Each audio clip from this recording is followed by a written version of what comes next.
O ano é 2012, um final de tarde de novembro na aldeia Uederã, terra indígena Chavante Pimentel Barbosa, no estado do Mato Grosso. O espaço sobre um telhado de madeira e palha, sem paredes, começa a ser capinado e limpo.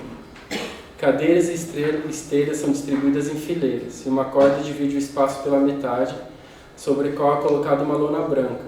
Do outro lado, chega uma longa extensão, onde são conectados um computador e um projetor.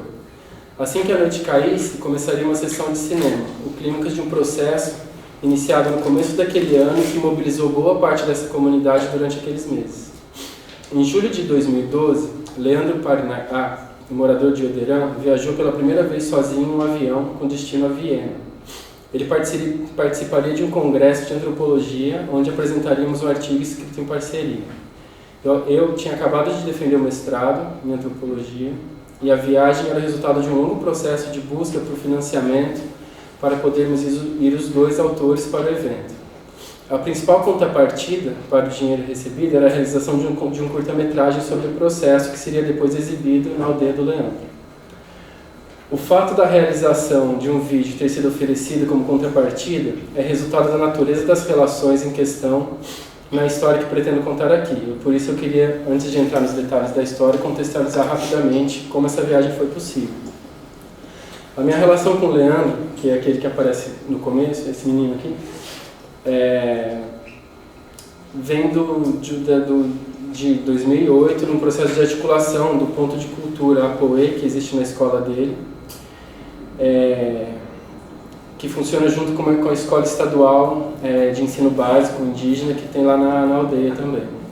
A formação dessa rede aconteceu com a implementação do ponto, a partir da necessidade de adquirir equipamentos para produção audiovisual e para capacitação de indivíduos moradores da comunidade no uso desses equipamentos. Eu fui convidado para dar essas oficinas na época na Unicamp, onde eu fazia a graduação. Desde então, o cinema, entendido de maneira mais ampla, se constitui como uma prática em torno do qual as relações se organizaram e se atualizaram ao longo desses anos. Nesse contexto, o que eu proponho aqui é observar um caso específico de uma questão mais geral, que é um gesto comum entre os chavantes de capturar parceiros não indígenas nessas redes sociopolíticas, vinculando esses parceiros a processos que revertam benefícios à comunidade. Então, meu objetivo aqui nessa fala é enfatizar como nesse processo a produção de imagens em geral e o cinema em particular constituem uma das práticas preferenciais de construção dessas redes. E a expansão e consolidação dessas redes acaba, em última instância, estabelecendo um território que é estético, político e afetivo e que define uma comunidade na qual os chavantes existem e se abrem para a alteridade. Bom, se eu falar rapidamente sobre o funcionamento do ponto, é bem curto, assim. Ele funciona em articulação muito forte com essa escola, né? E na prática são instituições sobrepostas, que elas são diferenciadas apenas juridicamente, porque elas compartilham o espaço físico, a infraestrutura material e o corpo de funcionários. As atividades de uma e outra instituição são frequentemente coordenadas e complementares. São duas instituições que são fruto de uma prática, que é política do Chavante, na relação com os não indígenas, essa é uma relação para fora como um meio importante de obtenção de recurso e de poder, tanto internamente, dentro de uma aldeia, entre as aldeias, como na relação com fora. Então, nesse sentido, tanto a escola como o ponto de cultura operam como superfícies de interface, como meios para se estabelecer relações positivas e produtivas com o mundo extra-aldeia. E é justamente esse o quadro mais amplo que fornece o contexto em que se realizou essa viagem que eu vou falar agora. Então, entre 2008 e 2012, foram 4 anos naquele momento, né? Eram 4 anos trabalhando junto, eu, mais 2 pesquisadores da Unicamp e a equipe do Ponto de Cultura, trabalhando junto um conjunto de atividades que, quando a gente estava escrevendo o pedido de financiamento, pareceu natural oferecer um documentário e uma sessão como contrapartida. Só que o mais importante era que o vídeo também ia ser um suporte para a experiência do Leandro na viagem, por encontro que ele promoveria com a comunidade ao retornar essas imagens para a aldeia. Em outras palavras, a proposta de realizar o vídeo seria uma forma de transformar a experiência individual dele em uma experiência coletiva, por meio de uma técnica, o cinema, que já há alguns anos funcionava como uma via de abertura da comunidade dele. Então, mas a viagem acabou disparando uns processos subjetivos imprevistos, causados por desencontros de natureza individual e cultural, que quase inviabilizaram a realização do filme, mas que também demandaram muita criatividade e invenção depois, nossa, na montagem para o filme poder existir. Então, assim, a possibilidade do Leandro viajar de avião e sair do país pela primeira vez acabou gerando muita empolgação e muita expectativa em todo mundo. E tinha uma questão de logística assim, que estava causando muita apreensão, que era o fato dele viajar sozinho, pois eu já ia estar na viagem, né, algumas semanas antes. Por esse mesmo motivo, a gente decidiu se encontrar em Berlim antes de seguir para Viena, para que a gente pudesse apresentar nosso projeto em alguns coletivos lá em Berlim, para diversificar as possibilidades de contato e de alianças. Então, assim, os primeiros trechos da viagem dele, ele filmou bastante. O trajeto da aldeia até Brasília, que ele fez de ônibus, depois o voo para o Rio de Janeiro, depois Paris e finalmente Berlim, foi registrado em fotos e vídeos, onde ele procurou se colocar como personagem de uma narrativa imagética. Então tem o plano do avião, agora ele está se filmando, né? Então, assim, era o primeiro momento da viagem dele, que ele estava num território ainda relativamente conhecido, onde ele já tinha visitado, que ele dominava enfim, mais o repertório cultural desses lugares, então que ele filmou bastante. Só que chegando na Alemanha isso mudou. Depois dos primeiros dias de adaptação, do cansaço, ele parou de filmar completamente. Mesmo sabendo que a gente precisava fazer um filme, ele parecia que não estava mais motivado a registrar as coisas que ele via e que ele experimentava. E não demorou muito para ficar muito claro que tinha um estranhamento e uma recusa por parte dele de se abrir para as experiências que estavam se apresentando. Ele estava numa situação muito intensa e muito repentina de imersão, numa situação cultural, social radicalmente diferente para ele.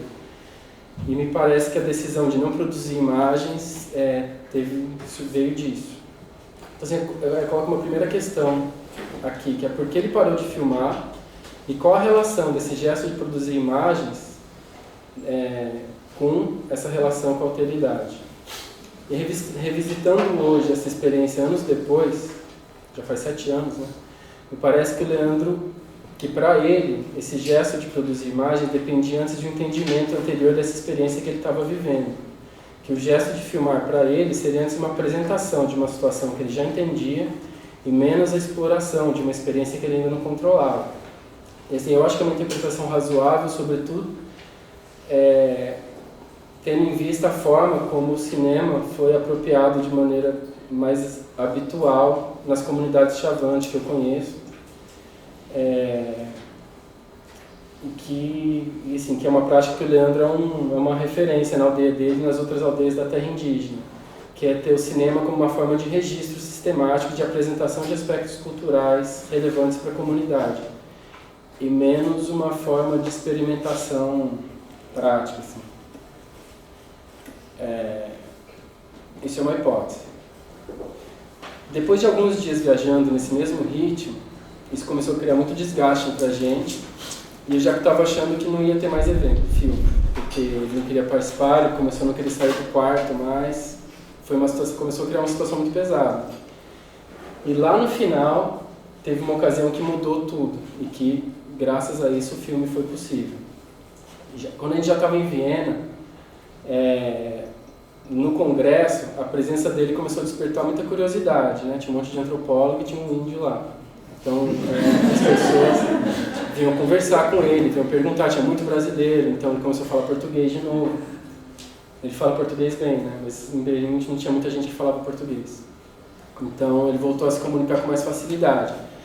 E isso acabou chegando nos ouvidos da diretora do Museu Etnográfico da cidade, que era uma instituição parceira na organização do congresso junto com a Universidade de Viena.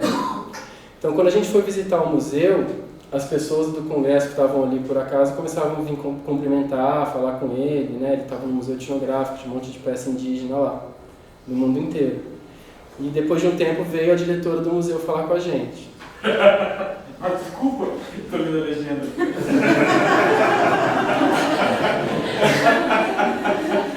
Essa me deixa meio andando, é ótimo. E aí ela veio falar com a gente, ela se ofereceu para fazer uma visita guiada na seção de culturas indígenas brasileiras, e ela enfatizou que, ela avisou que tinha os objetos Chavante lá na coleção. E isso mudou muito o ânimo dele, e acabou despertando, desde o momento que ela veio falar com ele, enfim, quando a gente entrou no museu, as pessoas vieram falar assim, ele resolveu querer filmar de novo. Então, a visita no museu tinha algumas imagens. A gente acabou fazendo bastante imagem na visita, bastante não, mas algumas imagens da visita no museu. Que foram imagens que foram importantes para conseguir montar o filme. E aí, sim, uma segunda questão, assim, por que ele voltou a querer filmar nesse momento? Na época, minha primeira impressão foi isso, que assim, ele estava conseguindo se comunicar, tinha mais gente, um ambiente mais familiar para ele, o tempo de viagem também, eu acho que ele estava mais acostumado com o ritmo da viagem. E também o fato da diretora do museu vir falar com ele, acho que ele julgou que era uma ocasião importante para ser filmada, para levar de volta para a aldeia.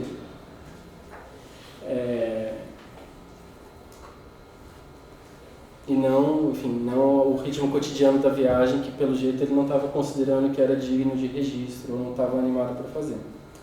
Mas eu acho que também tem razões mais profundas, que talvez ficaram só claro para mim e também para ele quando a gente começou a montar o vídeo. Que é o que eu vou falar agora, da montagem. Quando a gente voltou para minha casa, no Rio de Janeiro, a gente tinha uma semana para montar o vídeo antes de voltar para a aldeia e fazer a sessão lá. Então, assim, era um tempo muito curto.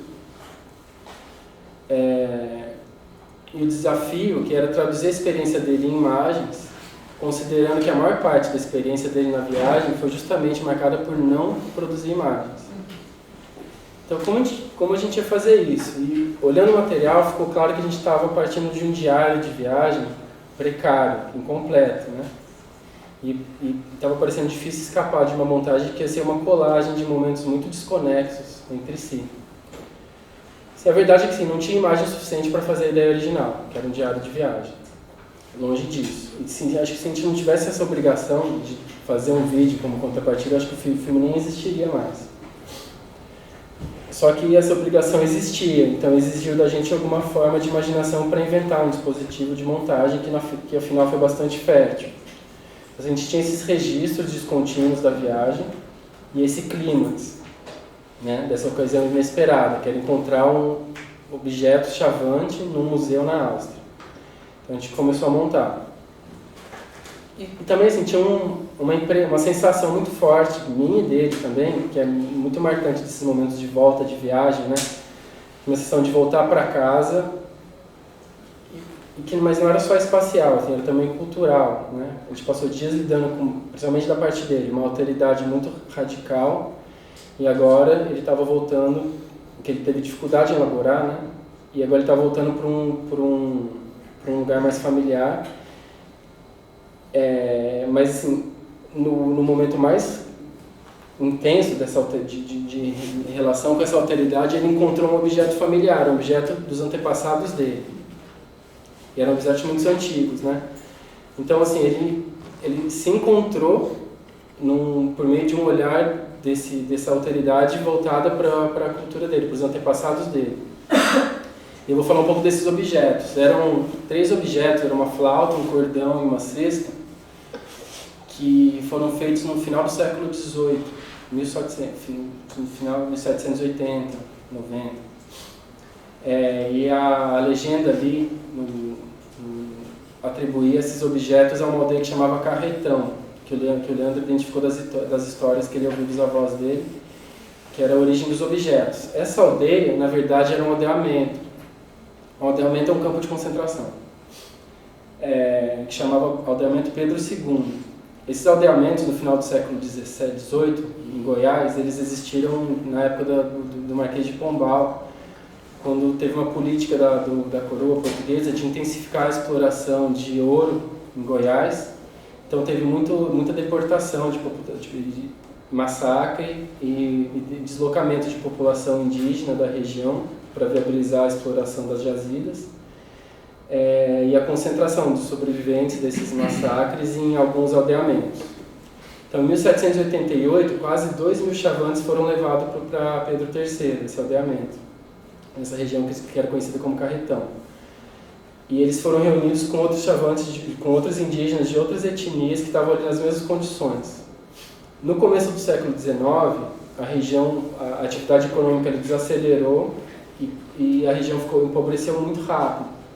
As pessoas foram embora e os aldeamentos deixaram de ter recursos, né? Começaram a desarticular. Isso levou à